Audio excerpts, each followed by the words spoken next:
रिया अपने पिता अमित के साथ रहती थी। कुछ महीनों पहले रिया की माँ की मृत्यु हो गई थी। रिया की माँ के मरने के बाद पूरा घर रिया ने ही संभाला था। लीजिए पिताजी, चाय पीजिए।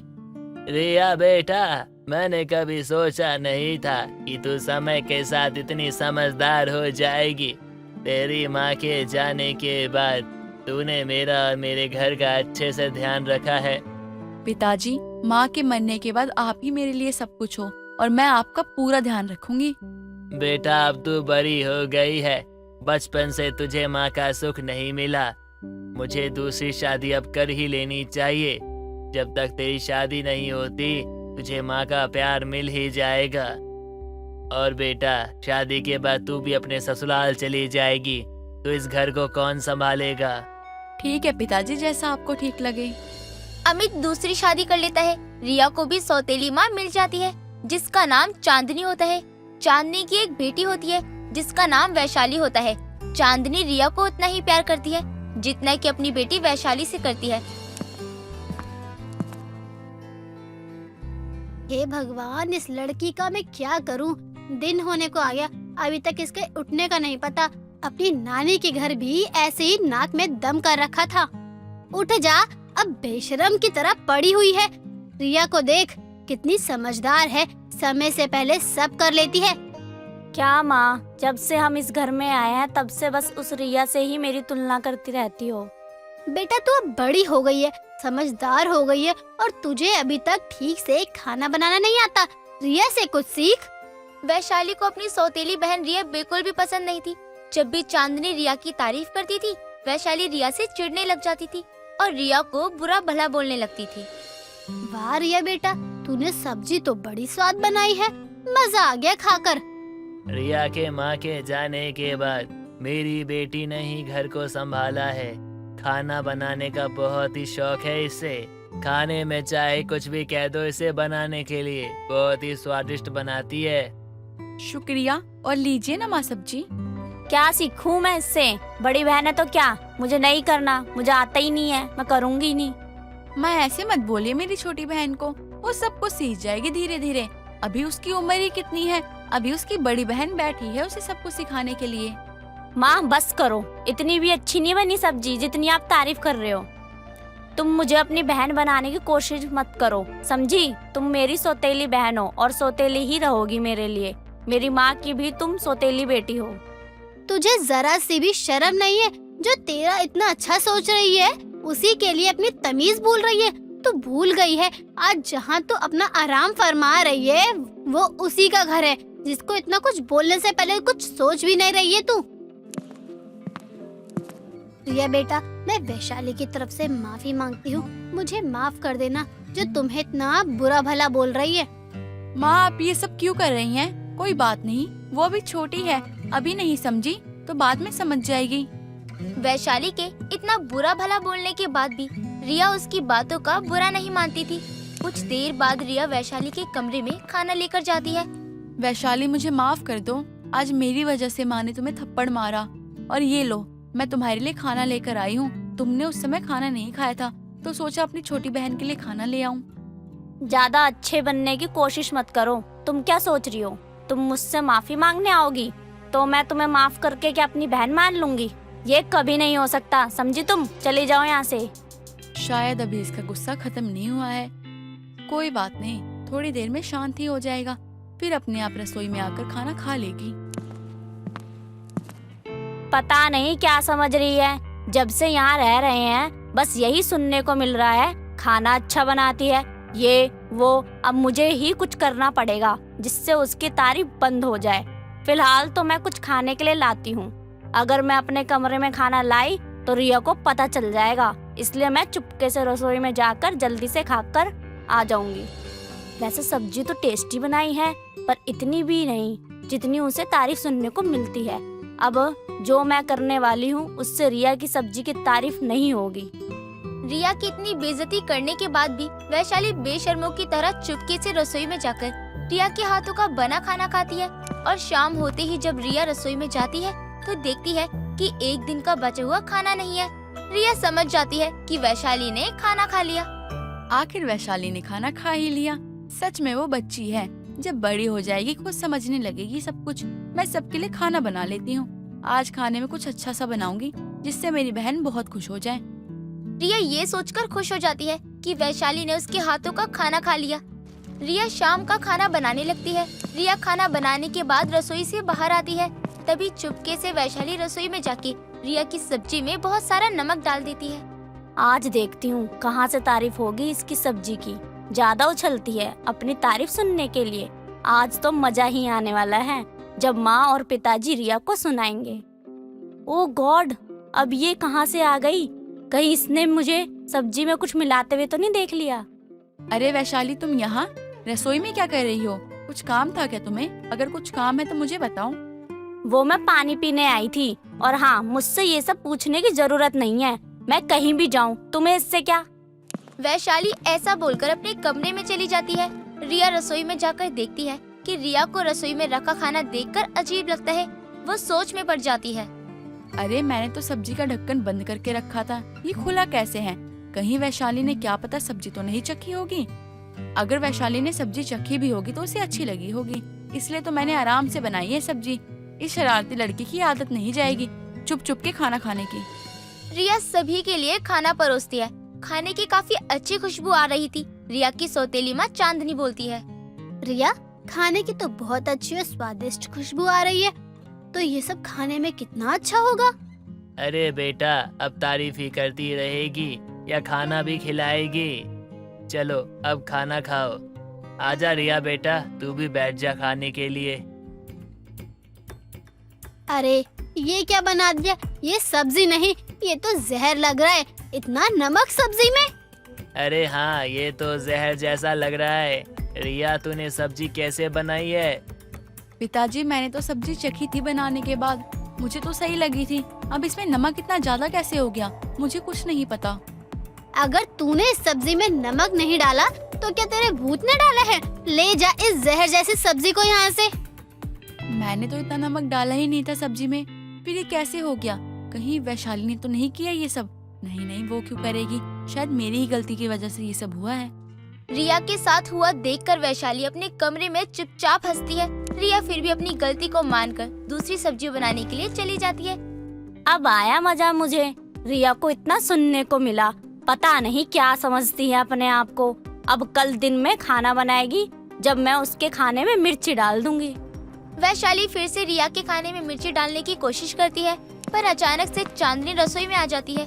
वैशाली के हाथ में मिर्ची का डब्बा देखकर वैशाली से बोलती है, वैशाली, ये तू क्या कर रही है? मिर्ची का डब्बा हाथ में लेकर क्या कर रही है ये सब? तू सब्जी में मिर्च डाल रही है? तुझे शर्म आनी चाहिए। तेरी बहन रिया तेरे लिए इतना अच्छा सोचती है और तू उसके साथ ऐसा कर रही है। कल भी तूने ही नमक मिलाया होगा सब्जी में। माँ, मुझे माफ कर दीजिए। मुझसे अब बहुत बड़ी गलती हो गई। मैंने जलन की वजह से ये सब किया। अब कभी ये गलती नहीं होगी। माँ, वैशाली, तुम दोनों रसोई में क्या कर रही हो? वैशाली, तुम रो क्यों रही हो? रिया बहन, कल जो सब्जी में नमक था वो मैंने डाला था। रिया बहन, प्लीज मुझे माफ कर दो। रिया अपनी सौतेली बहन को माफ कर देती है और खुशी खुशी दोनों बहनें एक साथ रहने लगती हैं। राखी बहुत ही छोटे कपड़े पहनकर बाजार जा रही होती है। तभी उसकी दादी शीला राखी को टोकते हुए बोलती है, ये कपड़े पहन कहाँ जात है, जिसमें शरीर तो ढक नहीं रहा है, बल्कि ऐसा लगत है कि अपने शरीर की नुमाइश करने जात है। अभी क्या भी जा और कपड़े बदल कर आ। अम्मा जी, मैं कुछ बोलना नहीं चाहती हूँ आपको, इसलिए आप अपना मुंह बंद रखो। अगर आपको इज्जत चाहिए तो तमीज में रहो, वरना दिक्कत हो सकती है आपको। तू अगर आज के जमाने की लड़की है ना, तो हमारा भी नाम शीला है, शीला। अरे लोगन के कपड़े उतारना और लोगन को कपड़े पहनाना, ये हमसे ज्यादा अच्छे से कौनो नहीं कर सकत। अम्मा जी, आप मेरी दादी हो और इसी बात का लिहाज कर रही हूँ मैं। हटो रास्ते से, मुझे जाना है। राखी अपनी दादी को साइड हटाकर बाजार जा ही रही थी कि तभी शीला राखी के बाल पकड़कर उसे अंदर की ओर खींचती है और उसके बालों में बहुत ज्यादा सरसों का तेल भर देती है। ये देखकर राखी गुस्से में अपनी दादी पर चिल्लाती हुई कहती है, अम्मा जी, ये क्या किया? मैंने इतनी मेहनत से हेयर ड्रायर से अपने बाल सुखाकर कर्ल किए थे और आपने ये सड़ा सा बदबूदार तेल मेरे सर में भर दिया। जिसे तू सड़ा सा तेल बोलत है ना, भूल मत, उसी तेल से हमार घर में खाना बनत है, तो जरा सोच समझ कर बोल कि खाने को खराब बोलत है या तेल को। बहुत हो गया अम्मा जी आपका। अरे आप ओल्ड लोगों की यही प्रॉब्लम होती है, खुद का ब्लाउज देखा नहीं जाता कि कहाँ जा रहा है, लेकिन लड़कियों के क्रॉप टॉप पर पूरी नजर रखते हैं। हाँ, नजर रखत है तो क्या, तू बोले तो ये कला हम तुमको भी सिखाऊं। अरे लड़कियों की इज्जत तो उनका गहना होता है, लेकिन आजकल के बच्चे वो क्या कहते हैं, क्लब जाने के लिए अपने गहनों को 2 पैसों में भी बेचने को तैयार हो जाते हैं। अरे तेरे पापा इसलिए कमा रहे हैं कि तू ये सब करे यहाँ। अम्मा जी आपको नहीं पता तो सुन लीजिए, पापा हमारे लिए कमा रहे हैं ताकि हमारा लाइफस्टाइल अच्छा कर सके, और इतना भी कुछ बड़ा तो नहीं कर रहे हैं ना पापा हमारे लिए। सब माँ बाप अपने बच्चों के लिए करते हैं। सड़क पर बैठा बच्चा भी भूखा नहीं सोता क्योंकि उसके माँ बाप भीख मांगते हैं। तो अपने माँ बाप की तुलना भिखारी से करत है।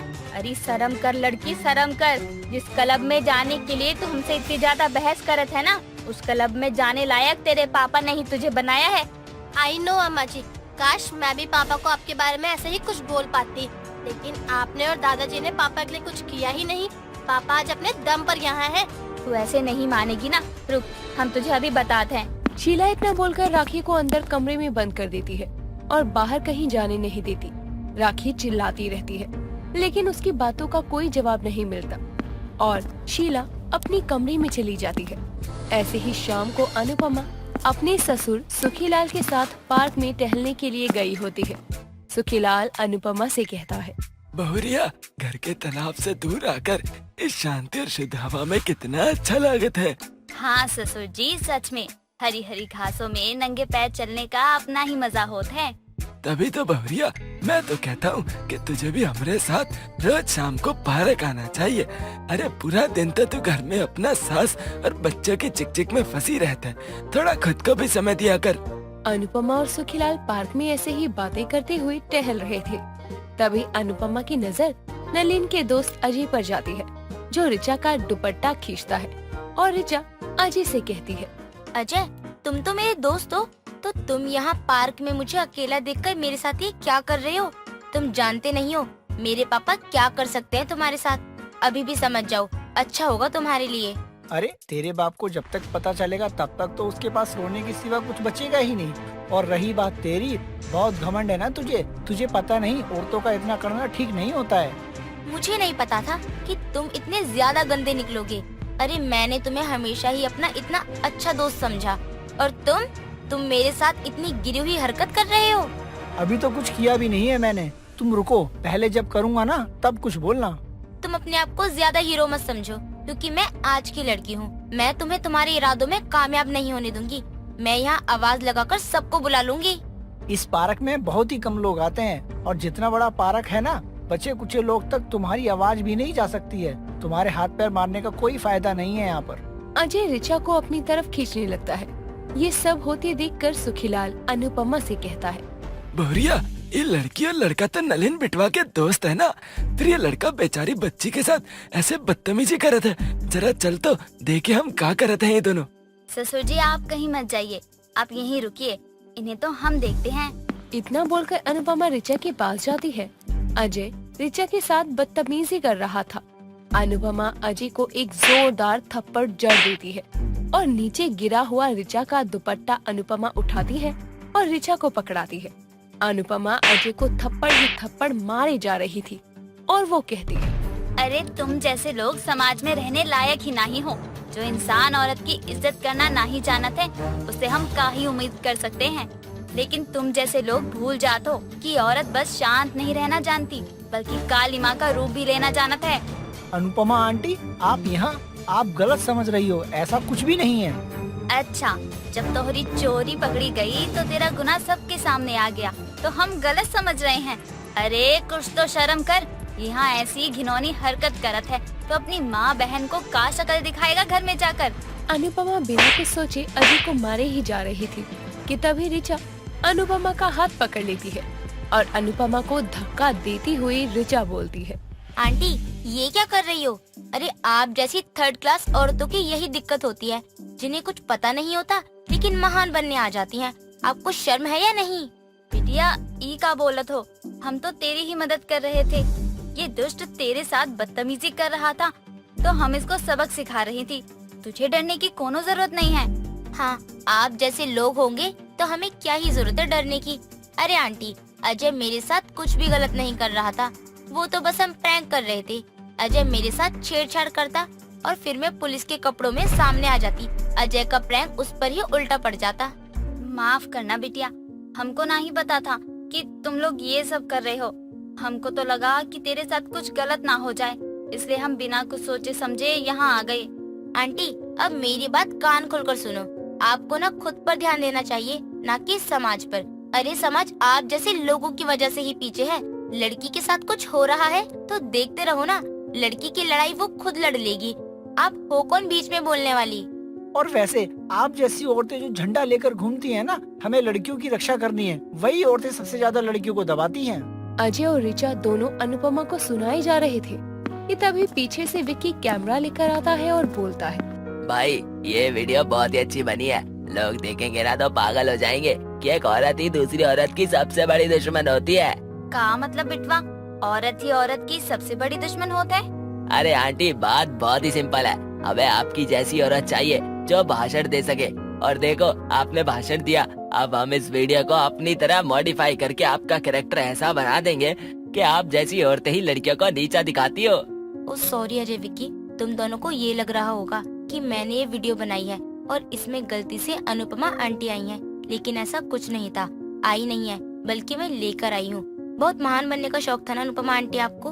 अब देखना, इतनी ऊपर पहुँचा दूंगी ना आपको कि ना आसमान मिलेगा और पैरों के नीचे से जमीन भी खींच लूंगी मैं। अनुपमा की तीनों मिलकर बहुत ही खिल्ली उड़ाते हैं। अनुपमा को खुद ही बहुत शर्मिंदगी महसूस होती है। वो मुंह लटकाकर वहाँ से चली जाती है।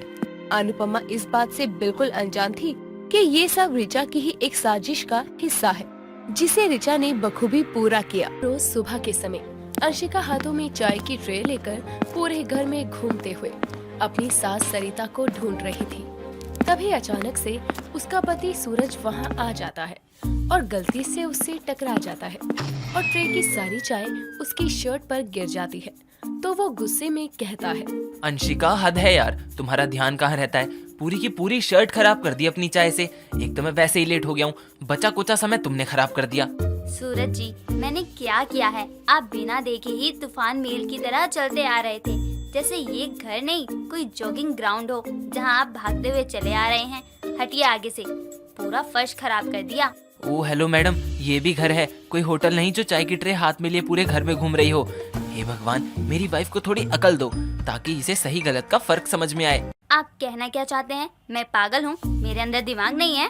कहने की जरूरत नहीं है, तुम सच में पागल हो। यहाँ अपनी चाय से मेरी ऑफिस की शर्ट खराब कर दी, वो नहीं दिखाई दे रहा, फर्श खराब हो गई वो दिखाई दे रहा है। वाह क्या बात है, ऐसी ही वाइफ मिलनी चाहिए सभी को। वैसे तुम ये वेटर की तरह घर को होटल बनाकर चाय की ट्रे हाथों में लिए पूरे घर में क्यों घूम रही थी? वो मैं माँ जी को ढूंढ रही थी चाय देने के लिए, लेकिन वो मुझे कहीं दिख ही नहीं रही है। पता नहीं कहाँ गायब हो गई है, पूरे घर में देख लिया। वो तुम्हें अभी दिखाई भी नहीं देंगी क्योंकि वो भी घर में नहीं होंगी, अपनी सोसाइटी की औरतों के साथ सोसाइटी के पार्क में बैडमिंटन खेल रही होंगी। बैडमिंटन, वो भी इस उम्र में? माँ जी, आपको अपनी हड्डियों से प्यार नहीं है क्या, जो भजन करने की उम्र में जवान लड़कियों की तरह बैडमिंटन खेल रही हैं? देखना, ये बात कहीं माँ के सामने मत बोल देना, वरना माँ तुम्हें सीधा घर के बाहर का रास्ता दिखा देंगी। और तुम्हें पता नहीं है, लेकिन माँ को बहुत अच्छा बैडमिंटन खेलना आता है, वो हमें भी हरा देती हैं। और अब अगर तुम्हारे सवाल पूरे हो गए हो तो मैं जाऊँ, अब ऑलरेडी मैं लेट हो चुका हूँ ऑफिस के लिए और नहीं होना चाहता। सूरज इतना कहकर वहाँ से चला जाता है और अंशिका भी अपने घर के कामों में लग जाती है। थोड़ी देर बाद उसकी सास हाथों में बैडमिंटन लिए पसीने से भीगी हुई घर आती है और सोफे पर अपना पैर पकड़कर बैठ जाती है। तभी अंशिका वहाँ आती है और अपनी सास को पैर पकड़े बैठे हुए देखकर कहती है, क्या हुआ माँ जी, आप पैर पकड़कर क्यों बैठी हुई हैं? बिना बताए आप चली गई थी और अब इतनी देर से वापस आई हैं। बहू, मैं तेरी सास हूँ या तू मेरी सास है जो मैं कहीं भी जाने से पहले तुझे बताऊं कि मैं कहाँ जा रही हूँ? और रही बात पैर पकड़ने की, तो मेरे घुटनों में बहुत दर्द हो रहा है, पैर नहीं उठ रहे मेरे। माँ जी, जब आप बुढ़ापे में जवानों वाले काम करेंगी तो पैरों में तो दर्द होगा ही ना। अब आपको इस उम्र में बैडमिंटन खेलने की क्या जरूरत है? बल्कि आपको तो पता है ना कि आपको सांस लेने की प्रॉब्लम है, फिर भी आप बैडमिंटन खेल रही हैं। बस कर बहू, बहुत जुबान चल रही है तेरी।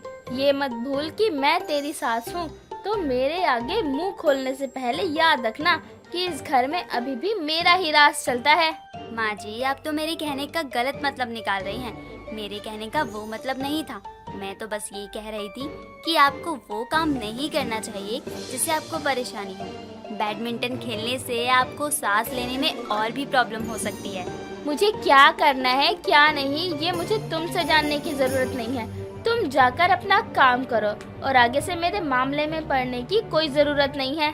सरिता इतना कहकर अपने कमरे में चली जाती है। ऐसे ही समय बीतता है और समय के साथ सरिता का बैडमिंटन खेलना कम होने की जगह बढ़ जाता है, जिसे देखकर अंशिका बड़ी परेशान थी। उसके लाख मना करने के बाद भी सरिता उसकी एक बात नहीं सुनती थी। ऐसे ही थोड़ा समय और बीतता है। तभी एक रोज सरिता अपनी सोसाइटी की औरतों के साथ पार्क में बैडमिंटन खेल रही थी। तभी अंशिका वहां आती है और अपनी सास को रोकते हुए कहती है, माँ जी बस करिए, कितना बैडमिंटन खेलेंगी, आप परेशान हो जाएंगी। अभी कुछ ही दिन पहले आपके घुटनों में दर्द हो रहा था ना, और आपकी सांस भी बढ़ गई थी, इसलिए मैं मना कर रही हूँ, मत खेलिए। भगवान जी, ये बैडमिंटन खेलने वाली सास मेरी ही किस्मत में लिखना जरूरी था क्या? बहू, तू जाकर वहाँ बेंच पर बैठ जा। बस मेरा बैडमिंटन का गेम अभी खत्म ही होने वाला है, उसके बाद चलते हैं। अभी मुझे डिस्टर्ब मत करियो। माँ जी बस करिए, हमने सुबह से कुछ खाया भी नहीं है, चलकर कुछ खा लीजिए, उसके बाद अपना बैडमिंटन खेलने का शौक पूरा कर लेना। बोला ना बहू, जाकर बेंच पर बैठ। अभी कुछ नहीं, और तुझे ज्यादा भूख लगी है तो तू घर चली जा, मैं बाद में आकर खा लूंगी। अपनी सास की बात सुनकर अंशिका गुस्से में जाकर पार्क में बड़े बेंच पर बैठ जाती है और अपनी सास का बैडमिंटन मैच देखने लगती है। तभी अचानक भागते हुए सरिता का पैर फिसल जाता है और वो चिल्लाते हुए जमीन पर गिर जाती है, जिसे देखकर वहाँ खड़ी और औरतें उस पर जोर जोर से हंसने लगती है। तभी उनमें से एक औरत हंसते हुए कहती है, सरिता सिर्फ बैडमिंटन लेकर घूमने और उसको खेलने का शौक रखने से बैडमिंटन नहीं खेला जाता है। उसके लिए ताकत और जान की भी जरूरत होती है, जो कि अब तुझ में नहीं है। उम्र हो गई है तेरी। सही कह रही है तेरी बहू एकदम। आंटी जी, वैसे उम्र आपकी भी कुछ कम नहीं है मेरी सास से, और खेल चाहे जो भी हो, उसमें गिरना संभलना तो लगा ही रहता है। उम्र के हिसाब से आपको भी भजन कीर्तन करना चाहिए, लेकिन आप तो यहाँ खड़ी होकर मेरी सास पर कमेंट पास कर रही हैं, या तो लोगों की चुगलियाँ करती रहती हैं, और काम ही क्या है आपको। चलिए माँ जी। अंशिका इतना कहकर अपनी सास सरिता को लेकर घर चली जाती है और उसकी चोट पर मलहम लगाते हुए कहती है, देखो ना माँ जी, जिनके साथ आप रोज खेलती हैं, आज वही आपका मजाक उड़ा रही थी। आपको बैडमिंटन खेलने का शौक है, खेलिए, लेकिन आपकी सेहत और उम्र देखकर ऐसे बिना कुछ खाए पिए पूरे दिन बैडमिंटन खेलती रहेंगी तो तबीयत तो खराब ही हो जाएगी ना। अब आप कहीं नहीं जाएंगी, आराम करेंगी। मैं आपके लिए हल्दी वाला दूध लेकर आती हूँ। अंशिका इतना कहकर हल्दी वाला दूध लेने रसोई में जाती है। थोड़ी देर बाद वो एक ग्लास में दूध लेकर आती है और अपनी सास को देकर वहाँ से चली जाती है। ऐसे ही समय बीतता है, लेकिन अपनी बहू के इतना समझाने के बाद भी सरिता की आदतों में कोई सुधार नहीं था। ठीक होते ही वो फिर से बैडमिंटन खेलने के लिए पार्क में पहुंच जाती है। ये सब देखकर अंशिका को बहुत गुस्सा आता है। ऐसे ही थोड़ा समय और बीतता है और दिन रात बिना आराम किए बैडमिंटन खेलने की वजह से एक रोज अचानक से सरिता की सांस बहुत ज्यादा बढ़ जाती है और सभी औरतें जैसे तैसे करके उसे घर लेकर आती है। अपनी सास की बिगड़ी हुई हालत देखकर अंशिका डर जाती है और डॉक्टर को जल्दी से कॉल करके घर बुलाती है। थोड़ी देर बाद डॉक्टर घर आता है और सरिता का चेकअप करने के बाद कहता है, देखिए, घबराने वाली कोई बात नहीं है, ये ठीक है, बस ज्यादा मेहनत करने की वजह से इनकी सांस की प्रॉब्लम बढ़ गई थी। लगता है ये दवा भी नहीं ले रही थी, इस वजह से इनको प्रॉपर रेस्ट की जरूरत है। डॉक्टर, दवा तो ये तब खाएंगी ना जब घर पर रुकेगी। ये तो बच्चों की तरह पूरा दिन बैडमिंटन खेलने में लगी रहती हैं। इतना तो कोई बच्चा भी नहीं खेलता होगा। पता नहीं कैसे मुझे ये बैडमिंटन खेलने वाली सास मिल गई है। नहीं सरिता जी, इस तरह की लापरवाही इस उम्र में करना ठीक नहीं है। हर काम समय और उम्र को देखकर करना चाहिए। आगे से इन बातों का ध्यान रखिए। डॉक्टर इतना कहकर वहाँ से चला जाता है, जिसके बाद अंशिका अपनी सास को समझाते हुए कहती है, माँ जी, अब तो आपको मेरी बातों पर यकीन हो गया ना। अब तो डॉक्टर ने भी बोल दिया है। देखिए, अगर आपको बैडमिंटन खेलने का शौक है तो खेलिए, लेकिन अपनी सेहत का भी ख्याल रखना बहुत जरूरी है। बाकी आप मुझसे बड़ी हैं, ज्यादा समझदार हैं, मुझे आपको समझाने की जरूरत नहीं है। अपनी बहू और डॉक्टर की सारी बातें सुनने के बाद सरिता को अपनी गलती का एहसास होता है, जिसके बाद वो अपनी बहू से अपनी गलती की माफी मांगती है और दोबारा फिर कभी ऐसी लापरवाही ना करने और अपनी हद से ज्यादा बैडमिंटन खेलने वाली आदत को सुधारने की कोशिश का भी वादा करती है।